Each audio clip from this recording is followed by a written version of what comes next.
kaya dengan pahala yang mengalir terus-menerus. Kebanyakan kita merasa bahwa amal baik atau amal soleh kita itu masih terlalu sedikit. Sedangkan di sisi lain, dosa-dosa kita sudah terlanjur banyak sekali. Sehingga kita ragu-ragu atau bahkan galau. Apakah kita kelak di alam akhirat bisa terbebas dari siksaan neraka dan bisa tinggal di surga. Oleh karena itu, mumpung Allah masih memberi kita umur, kita gunakan umur kita yang sisa ini sebagai kesempatan untuk membebaskan diri dari siksaan neraka dan memperoleh izin dari Allah untuk tinggal di surganya. Oleh karena itu kita sebaiknya menyusun strategi yang efektif. Strategi efektif yang efisien. Bagaimana waktu sudah tinggal sedikit, sudah tinggal pendek sekali, tetapi kita bisa memanfaatkannya dengan hasil yang seoptimal mungkin. Jadi kan prinsip bisnis begitu kan, modal sedikit tapi untungnya besar. Nah, kalau keuntungan pahala itu bisa modalnya sedikit sekali dan keuntungannya bisa besar tak terhingga. Nah, oleh karena itu kita coba.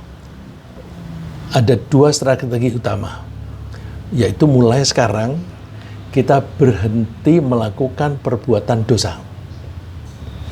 Itu penting, karena dosa kita sudah banyak, jangan kita tambahi lagi.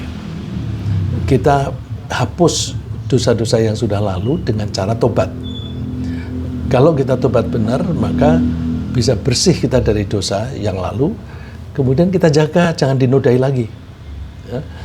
Terus yang kedua, kita memilih dan melaksanakan perbuatan-perbuatan yang pahalanya berlipat-lipat, sebanyak yang tak terhingga. Tak terhingga karena kita tidak bisa menghitung saking banyaknya lipatan itu. Nah, tentu kita mengutamakan dulu tugas-tugas yang wajib seperti sholat, puasa, zakat, dan sebagainya. Jadi yang wajib-wajib itu kita laksanakan sebagai pokok, ya, modal pokok. Kemudian kita tambah dengan amal-amal atau perbuatan-perbuatan yang pahalanya itu banyak, berlipat, dan mengalir terus-menerus sehingga kita tidak sanggup menghitungnya. Nah, untuk pembahasan kali ini kita fokuskan pada perbuatan-perbuatan yang pahalanya berlipat-lipat sebanyak yang tak terhingga, sehingga setidak-tidaknya banyaknya pahala itu bisa mengungguli jumlah dosa-dosa kita. Ada beberapa perbuatan yang dianjurkan dan dicontohkan oleh Nabi Muhammad SAW dan oleh para sahabatnya. Perbuatan-perbuatan semacam itu secara ringkas bisa disebutkan atau kita kutip dari Nabi Muhammad SAW. Jadi intinya itu ada pada satu hadis.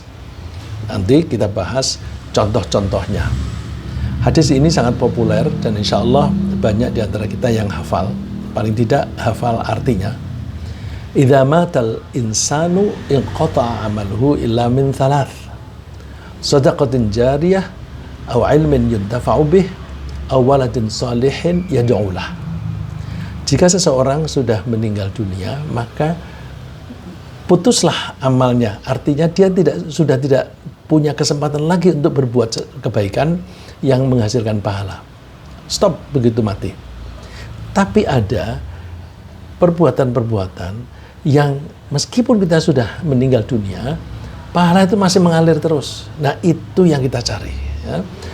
Menurut Rasulullah ada 3, yaitu sedekah jariyah.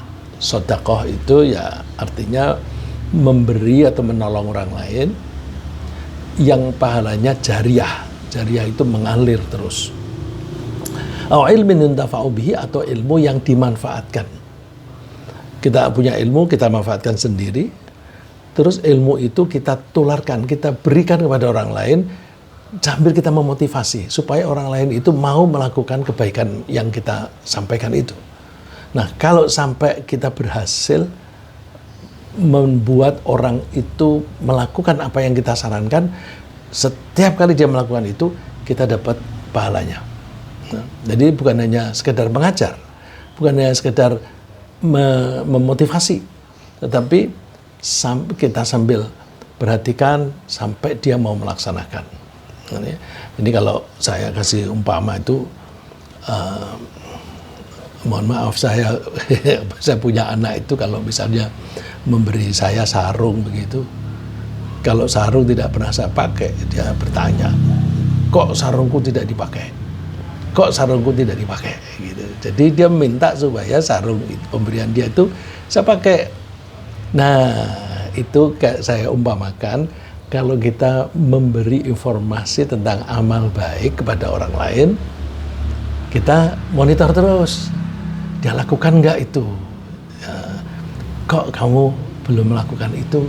Kok kamu belum melakukan itu? Ya, semacam itu.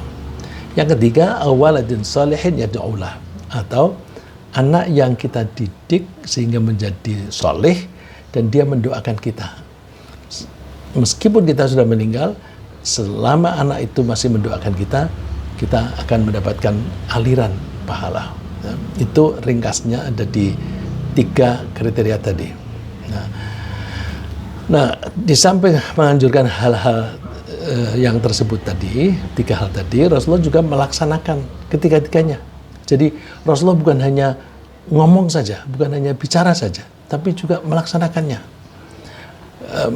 Beliau sampai dinyatakan oleh Allah sebagai seorang yang agung perilakunya, yang akhlaknya agung, karena dia menganjurkan kebaikan dan beliau juga melaksanakannya.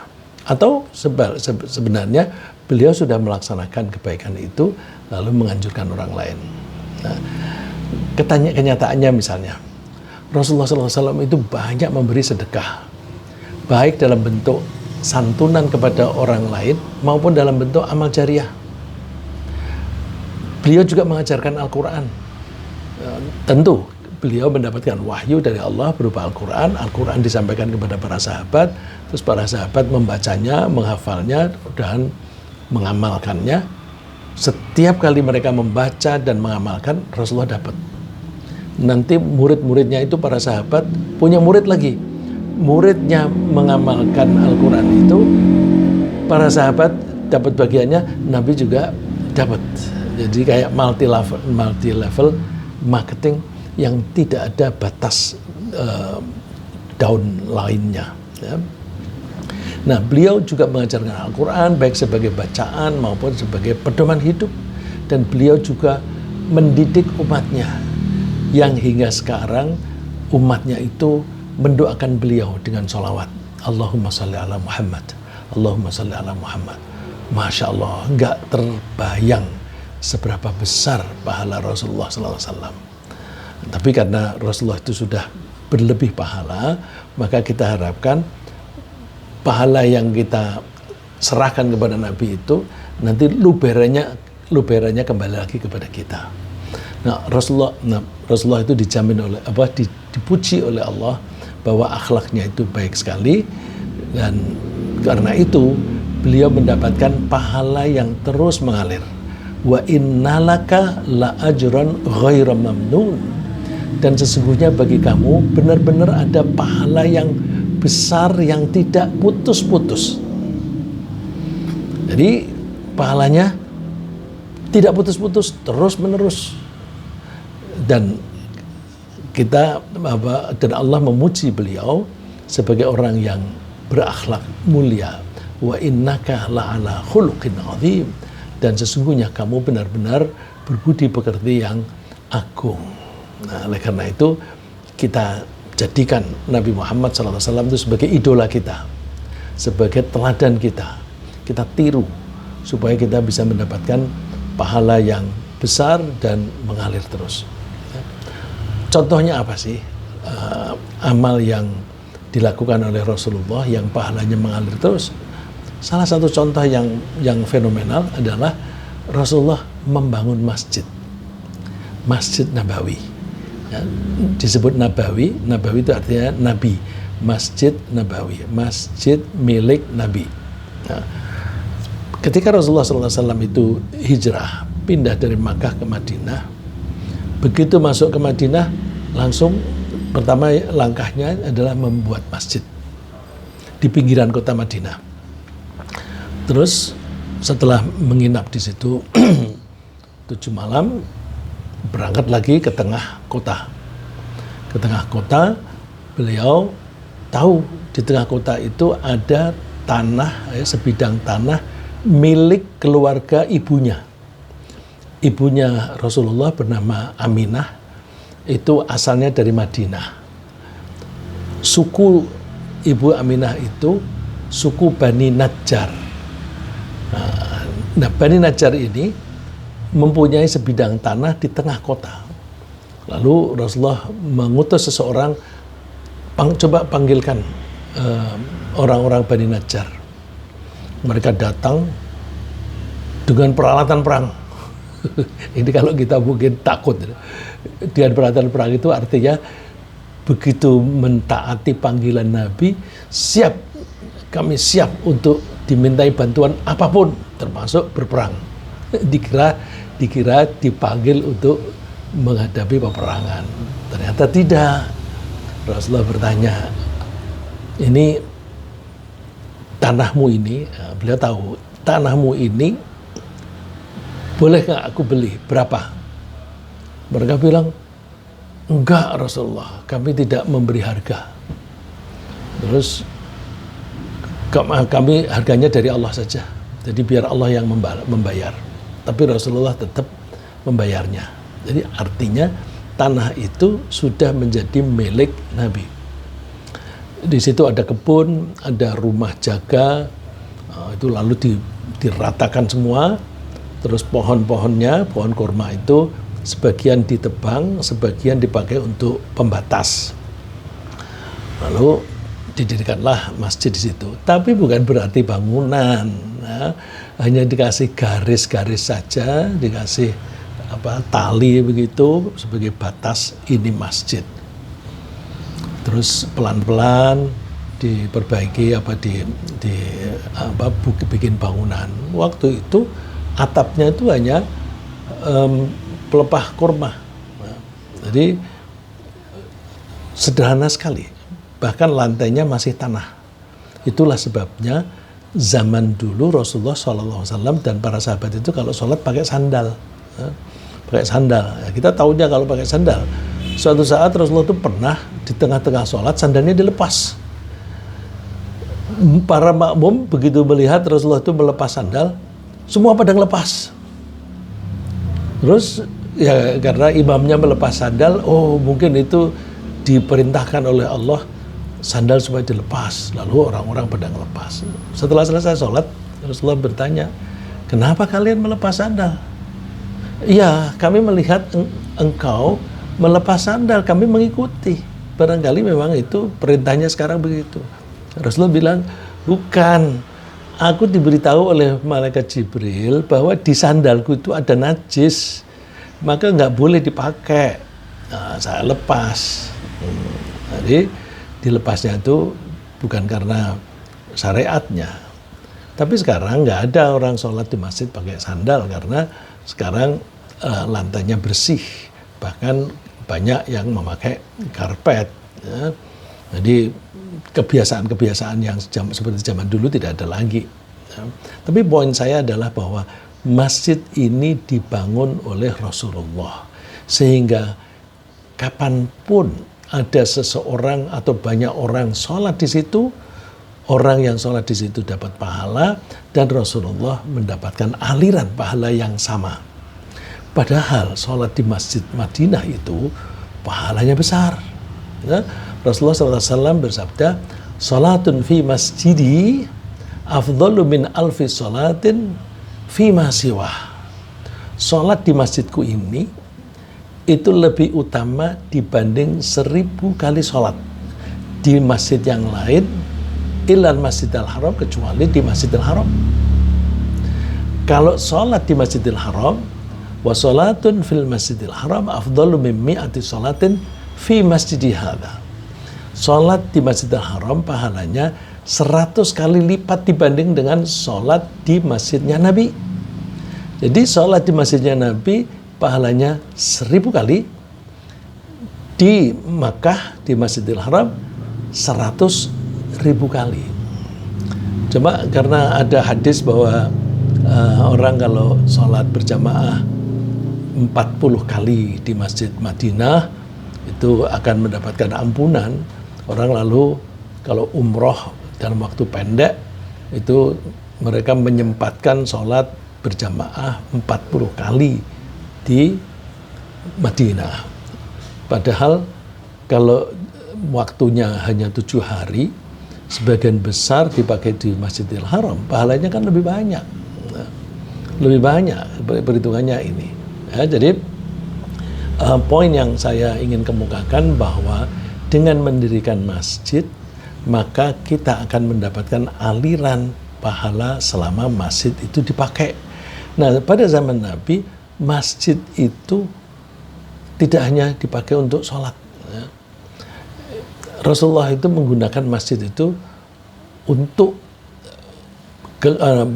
belajar mengajar, ya, mengajarkan Al-Quran di situ, untuk menampung orang yang tidak punya rumah, ya, seperti banyak para muhajirin, orang-orang yang hijrah dari Makkah sampai di Madinah nggak punya rumah, terus mereka tinggal di masjid itu, mereka disebut ashabus suffah, ya.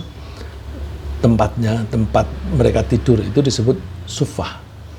Jumlahnya itu bisa sampai 300-400 orang. Betapa banyak itu, ya. Jadi masjid juga dipakai untuk menampung orang tidur yang tidak punya rumah, itu pahala lagi. Kemudian di situ pula masjid dipakai untuk bermusyawarah. Ada musyawarah apa-apa, kalau di masjid kan suasananya suasana ibadah. Jadi mau ngomong yang jelek-jelek juga nggak enak gitu. Terus di masjid pula, di situ orang-orang pada latihan bela diri, karena Madinah sering-sering diserbu oleh orang-orang kafir Makkah, maka mereka harus latihan menghadapi peperangan. Ya, latihannya juga antara lain di dalam masjid. Oleh karena itu pahalanya banyak sekali. Nah, kita bisa meniru Rasulullah SAW dalam hal membangun masjid. Meskipun berukuran kecil, masjid itu digunakan oleh orang banyak setiap hari untuk sholat berjamaah, untuk pengajian, untuk pembelajaran Al-Quran, untuk penyaluran zakat dan sedekah, untuk membangun silaturahim masyarakat, dan sesekali, setahun sekali dipakai untuk kurban, untuk menyembelih binatang, tentu di halamannya. Nah, Rasulullah menyebutnya bahwa man bana masjidan yudhkaru fihi ismullahi banallahu lahu baitan fil jannah. Siapa yang mau membangun masjid yang dibangun atas nama Allah, maka Allah akan membangunkan rumah di surga. Nah, ada hadis yang lain yang Rasulullah mengatakan meskipun masjidnya itu sekandang burung, tentu itu kiasan, ya. Mana ada orang bisa sholat di tempat atau ruang yang sekecil kandang burung. Itu untuk menunjukkan sekecil apapun, kalau itu masjid, itu begitu kita membangun masjid, kita akan dibangunkan rumah di surga. Ya, kalau sudah dibangunkan rumah di surga, ya udah tenang. Jadi aku sudah punya tempat kok di surga. Jadi insya Allah masuk surga. Nah, kemudian meskipun masjid yang dibangun itu kecil, kita usahakan sesering mungkin digunakan untuk sholat berjamaah, sehingga perlipatan pahalanya makin banyak. Kalau hanya untuk sholat sendirian, kan banyak musola dibikin hanya untuk sholat 1-2 orang begitu. Nah, kita bikin untuk jamaah. Ada di Rawamangun ini musola. Musola itu juga masjid, ya. Kalau dikatakan masjid itu tempat sholat. Nah, tempat sholat itu bisa besar atau kecil. Cuma di Jakarta kalau kecil disebutnya musola. Tapi sebenarnya itu juga masjid. Seperti masjid yang disebutkan oleh Rasulullah SAW. Di Rawamangun ini ada suatu musola yang tidak dipakai untuk jamaah rutin. Kalau tuh ada orang sholat di situ, paling orang lewat.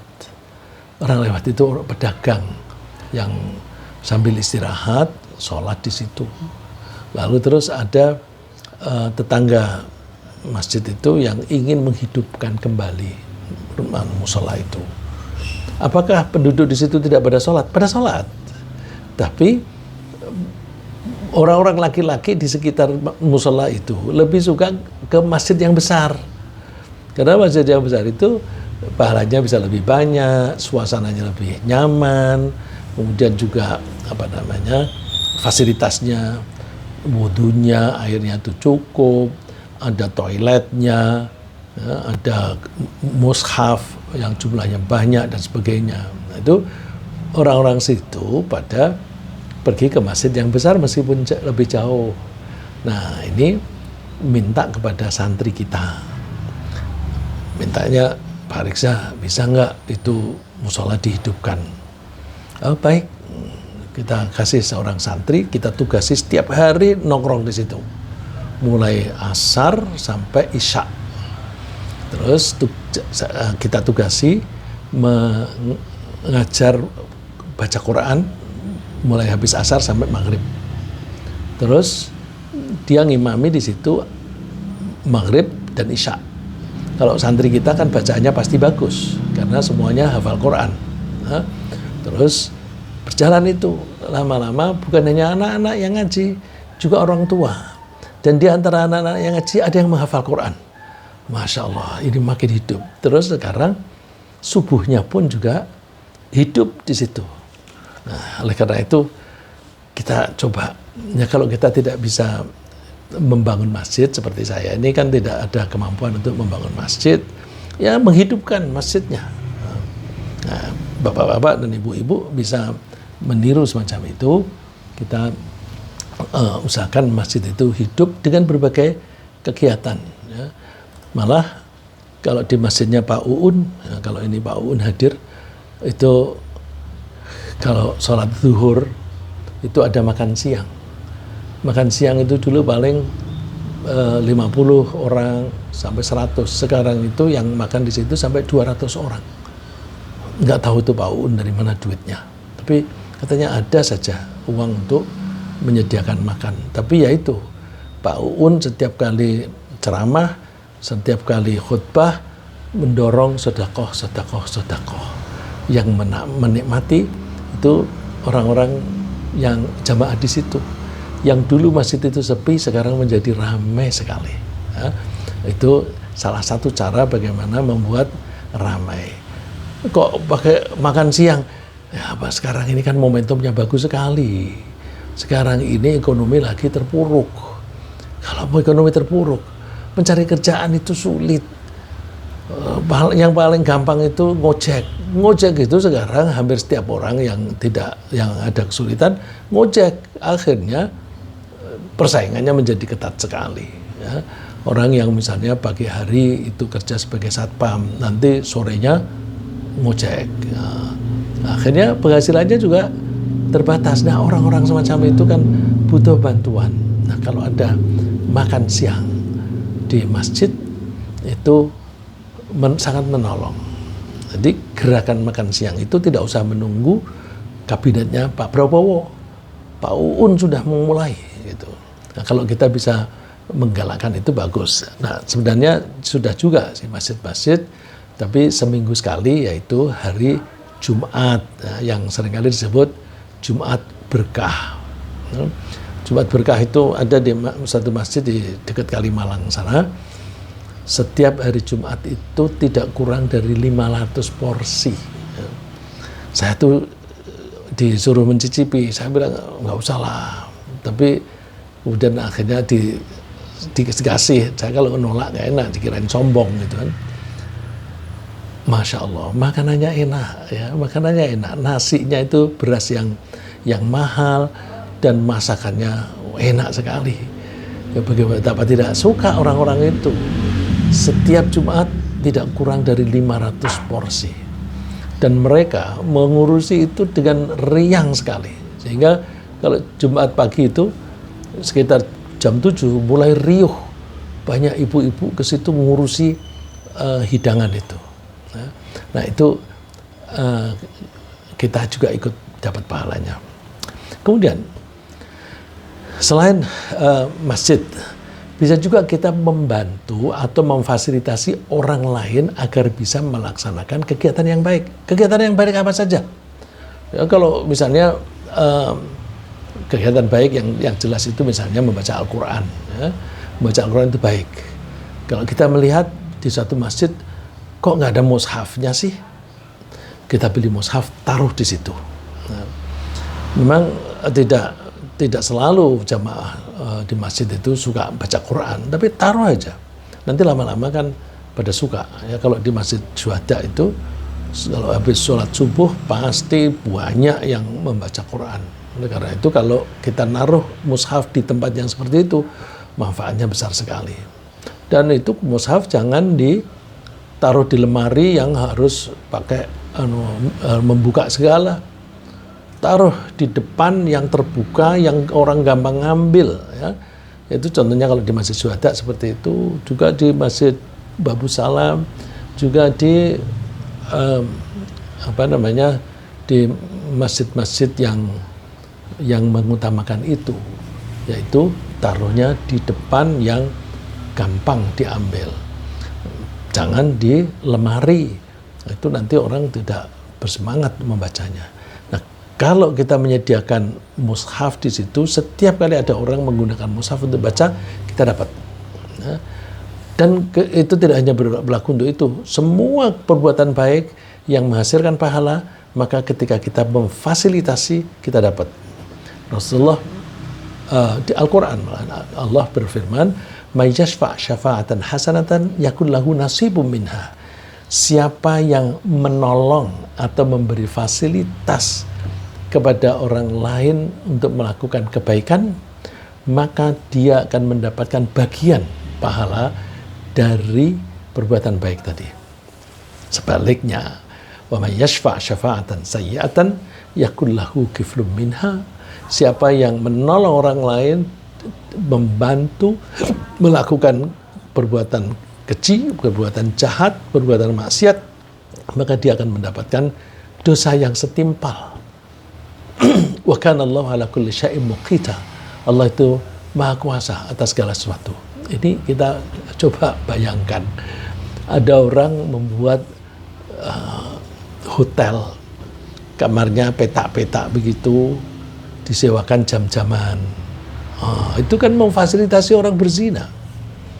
Kita pergi ke tempat wisata. Tempat wisata tidak harus tempat wisata yang mewah. Saya pernah pergi ke misalnya Kaliurang. Kaliurang itu di Jogja. Coba naik ke atas sampai ke kaki gunung. Di situ banyak gubuk-gubuk kecil. Ya, gubuk-gubuk kecil yang disewakan. Masya Allah, ini memfasilitasi orang berbuat dosa. Ya, setiap kali ada orang memanfaatkan itu, dosanya tambah. Memang dia dapat duitnya haram, dan dia dapat dosa setimpal dengan dosanya orang itu. Kalau berzina itu dosa besar, maka dosa besar yang dia miliki itu banyak sekali. Nah, jangan seperti itu. Tapi kita memfasilitasi apapun. Ya. Kemudian kita bisa juga ini mencontoh sahabat Rasulullah namanya Utsman bin Affan. Ya. Utsman bin Affan itu melihat keadaan di Madinah. Utsman bin Affan kan dia muhajirin, ya, termasuk muhajirin yang hijrah dari Makkah ke Madinah. Sampai di Madinah, air itu langka.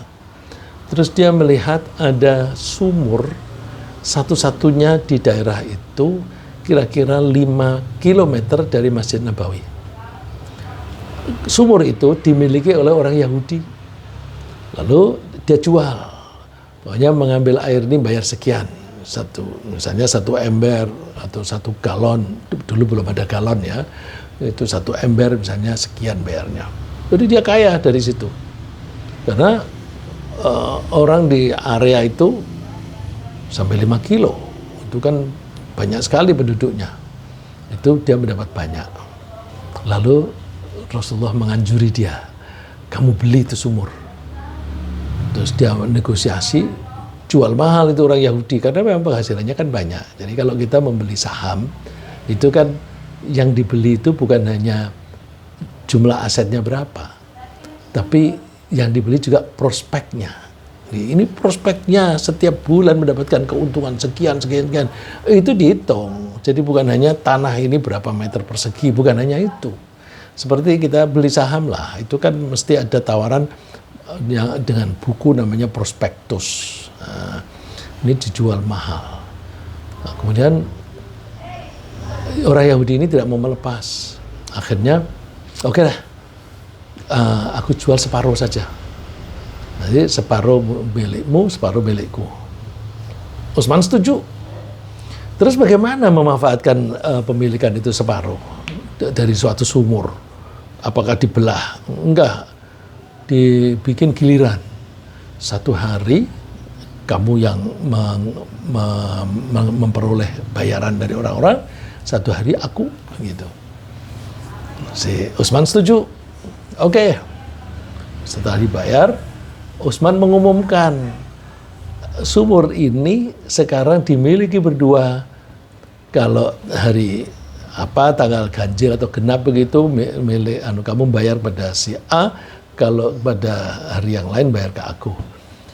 Untuk giliranku, kalian semuanya gratis mengambil air.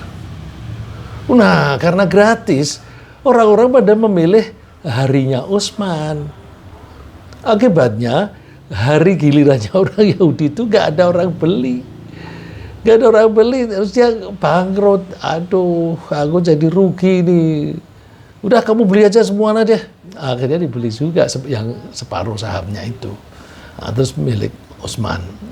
Saya dengar itu sumur itu sampai sekarang masih ada. Ya. Jadi coba berapa ratus tahun itu. Kalau sekarang kan banyak aliran-aliran pakai pipa. Ya. Jadi yang mengambil ini tidak sebanyak dulu. Terus sebelum ada fasilitas atau teknologi yang maju kan orang-orang ratusan tahun mengambil dari situ. Wah, itu berapa banyak itu pahalanya. Nah, terus bagaimana kalau kita ini bisa, kalau kita punya uang lebih, ya, di antara kita itu insya Allah ada yang punya uang lebih. Beli tanah di daerah tandus, ya, nggak usah banyak-banyak. Ya, bisa 100 km persegi, bisa lebih kecil lagi. Terus bikin bor, di bor sumur yang dalam sampai ketemu air. Setelah ketemu air, kemudian dinyatakan airnya ini gratis. Wah, Masya Allah, itu pahalanya besar sekali. Orang yang biasanya tidak mandi bisa mandi. Orang yang kalau mau makan, mau masak itu harus membeli, ini tidak usah beli. Ya.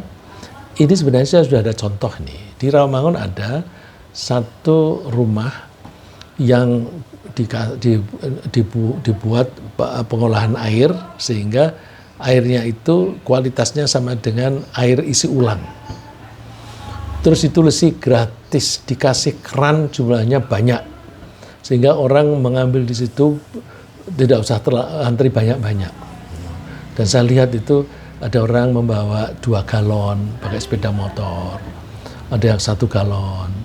Orang deket-deket situ kan 1 galon asal berkali-kali. Ya. Ada yang bawa gerobak beberapa galon gratis. Ya. Itu rupa-rupanya sudah ada beberapa cabang seperti itu. Memang itu modalnya cukup besar karena seperti di Rawamangun itu di pinggir jalan yang termasuk ramai, tanahnya mahal sekali. Ya. Tapi di situ aja mungkin, apalagi kalau kita mau membeli tanah di daerah tandus, itu kan tanahnya murah, ya. Tinggal kita ngebor. Nah, kalau misalnya tidak bisa membeli sendiri, kita bisa kolektif, ngajak teman-teman. Ya. Kalau yang di Rawamangun yang air gratis itu dikasih rekening. Kalau ingin berpartisipasi bisa ngirim ke rekening itu. Jadi artinya kan bersama-sama. Nah, yang mengambil inisiatif itu kan dapat banyak. Ya. Ini saya kutipkan hadis. Utsman bin Affan mengatakan, hal ta'lamuna anna Rasulullah SAW qala may yabta'u bi'ra rumah ghafarallahu lah. Tahukah kamu bahwa Rasulullah itu pernah menyatakan bahwa siapa yang mau membeli sumur rumah, ini ada yang baca rumah, ada yang baca raumah. Rumah itu nama tempat, nama sumurnya itu, maka Allah akan mengampuni dia. Nah, terus si Utsman mendatangi Rasulullah. Fa'ataitu Rasulullah SAW faqultu inni qad ibta'tu bi'ra rumah. Rasulullah, aku sudah membeli sumur rumah. Terus Rasulullah menyarankan faj'alha siqayatan lil muslimin wa ajruha laka. Jadikanlah sumurmu itu sebagai tempat atau sumber minuman bagi orang-orang muslim dan pahalanya untuk kamu. Wah, luar biasa. Ya, ini salah satu strategi bagaimana kita bisa mendapatkan pahala banyak. Terus, kita bisa juga memperoleh pahala yang banyak dan mengalir terus. Dengan cara apa? Mengajari anak-anak atau orang-orang dewasa membaca Al-Quran. Mengajari mereka memahami Al-Quran. Ini tergantung kemampuan kita ya. Kalau kita hanya bisa membaca, udah kita ngajari membaca saja. Kalau kita mempunyai kemampuan memahami Quran, kita ajarkan pemahaman itu. Sehingga orang-orang yang kita ajar itu bisa membaca dan bahkan bisa menerapkan ajarannya untuk perilaku sehari-hari. Nah, jika kita mengajarkan semacam itu, setiap saat itu dia membaca Quran, kita dapat. Setiap saat dia berperilaku dengan mengacu pada Al-Quran, kita dapat. Nah, terus bagaimana kalau kita tidak sempat mengajar? Habis aku ini jadi dosen, waktuku habis begini-gini. Bisa dengan cara memfasilitasi kegiatan belajar mengajar Al-Quran. Kalau punya rumah kecil misalnya, nggak apa-apa, di suatu komplek perumahan, sediakan untuk kegiatan TPQ. Ya, saya lihat ada beberapa orang yang punya rumah, saya tanya, rumahmu berapa yang dipakai untuk TPQ? Ada 3 dipakai untuk TPQ. Rumahnya kecil-kecil, ya, kecil-kecil, terus dia fasilitasi untuk kegiatan belajar mengajar Al-Quran. Wah, itu kan dapat terus itu pahalanya. Ya. Bisa juga yang lebih besar lagi pahalanya itu membuat pesantren Al-Quran, pesantren menghafal Quran. Nah, kita ini kan sudah punya pesantren, kan? Memang saya yang berinisiatif untuk mendirikan pesantren, tapi kan saya tidak mengakui bahwa itu milik saya, milik kita bersama. Nah, kalau sudah ada fasilitas ini, tinggal Bapak Ibu gabung, ya, gabungnya itu bisa macam-macam. Gabung tenaga boleh, ya, karena kebetulan ini yayasannya bulan ini sebenarnya habis, tapi saya belum sempat mendapatkan orang yang cocok untuk bergabung. Jadi usia pengurus yayasan itu hanya 5 tahun. Setelah 5 tahun harus diperbaharui, terus dibikin akte lagi untuk pengurusnya. Nah, saya itu lagi mencari teman-teman siapa yang mau bergabung dengan kami. Ini di antara kami ini yang bergabung hanya yang bergabung dengan kita ini di Zoom ini hanya Bu Mia sama Pak Saifuddin. Ya. Pak Saifuddin itu ketua pembina, Bu Mia termasuk anggota Dewan Pembina. Ya. Nah, ini yang kita butuhkan, pengurus yang ngurusi sehari-hari. Nah, ini saya butuh teman, karena sehari-hari ini saya butuh kadang-kadang rundingan. Saya mau bikin gini bagaimana? Ya, saya konsultasinya dengan Pak Saifuddin dan kadang Bu Mia. Dan kadang-kadang bukan pengurus, saya ajak rundingan. Seperti Bu Naindra. Bu, saya punya inisiatif begini, ini bagus gak? Nah, padahal Bu Naindra itu bukan pengurus. Tapi Bu Naindra saya ajak jadi pengurus, bilangnya nggak usah jadi pengurus, tapi saya tetap bantu. bantuan Bunaidra banyak ya. Bantuan Bunaidra itu banyak meskipun bukan pengurus. Ini diantara bapak-bapak dan ibu-ibu dan teman-teman, kalau ada yang berminat bergabung dengan kami, tenaga, silahkan. Ya, silahkan kalau mau gabung. Kalau tidak bisa bergabung dengan sebagai anggota pengurus, bisa dengan pemikiran. Ya, Bunaidra itu banyak pemikiran yang kami mintain gitu. Ya, karena saya suka konsultasi dengan beliau. Ya, bisa juga dengan pendanaan. Ya. Pendanaan itu kan kita santri ini kita biayai makan mereka, ya, konsumsi mereka kita kasih 1 bulan itu 900.000. Ada orang ngeritik saya, wah itu kan mendorong orang untuk mengaji hanya untuk mencari duitnya aja. Biarin aja ada orang menghafal Quran hanya kepingin bisa dapat uang makan. Tapi begitu masuk kan dia harus setor hafalan. Kalau dia sudah setor hafalan, begitu seseorang sudah hafal 2 juz saja, dia sudah mulai mencintai Quran. Kalau sudah mencintai Al-Quran, udah niatnya yang tadi itu hanya untuk mencari makan itu hilang, itu hanya inti untuk makan saja. Nah ini ada di antara kita ini yang membantu saya lebih intensif itu Mbak Sally ya. Mbak Sally ini karena banyak kesediaannya membantu, saya usulkan kepada teman-teman pengurus, ini Bu Sally ini boleh nggak kita jadikan pengurus, jadi bendahara? Nah, boleh. Nah, udah sudah masuk di akte notaris bendahara, tapi ini yayasan yang di Semarang, Hamalatul Quran. Yang di Semarang ini punya cabang di sini banyak, ya. Ada di Kemayoran, ada di Rawamangun, ada di Sawangan, itu cabang dari Semarang. Ada juga di Depok 1, jadi ada 4 di sini. Terus di samping itu yang saya bahas bergabung itu mungkin yang satu, yang Yayasan Darul Quran wal A'immah yang diketuai oleh Pak Saifuddin. Saya ketua pengurus karena harus ada yang mengurus sehari-hari. Saya menyediakan diri untuk oke lah sehari-hari aku yang mimpin. Alhamdulillah sekarang berkembang. Dan kita hanya mau menampung santri yang akhlaknya baik. Merokok saja kita suruh pulang. Ya, pernah ada santri tinggal wisuda, sertifikatnya sudah dibuat, tinggal tanda tangan, tapi dia tidak mau berhenti ngerokok, kita suruh pulang, nggak jadi wisuda. Karena kita maunya ustadz atau kiai harus akhlaknya yang baik.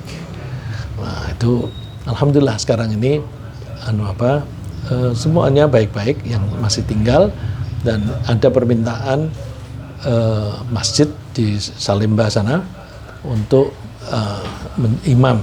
Kami tawarkan salah satu dari yang sudah wisuda kemarin untuk menjadi imam di situ. Dan selama mereka masih ada di pesantren, masih masa pendidikan, kita latih untuk mengimami di berbagai masjid.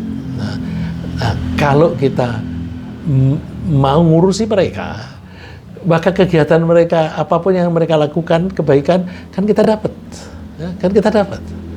Jadi, silakan kalau mau bergabung dengan kami, supaya bisa mendapatkan pahala. Kalau pesantren ini berjalan terus sampai hari kiamat, maka pahalanya itu akan jalan terus. Dan Rasulullah menyatakan, khairukum man ta'allamal Qur'ana wa 'allamah. Orang yang paling baik di antara kalian adalah orang yang belajar dan mengajar Al-Quran. Mana ada buku yang lebih mulia dari Al-Quran? Ya, kita melihat kemuliaan buku itu, dilihat siapa penulisnya, siapa pengarangnya. Kalau buku itu tulisan Buya Hamka, kita lihat Buya Hamka sosoknya seperti apa. Terus bandingkan buku misalnya tafsir Al-Azhar tulisan Buya Hamka, bandingkan dengan buku Conan, buku komik misalnya, mana lebih mulia. Terus buku itu kalau berupa firman dari Allah, Allah itu tidak ada pesaingnya. Karena Allah itu yang menciptakan dan yang merawat alam raya ini dan yang memberi hidayah dan rahmat kepada kita.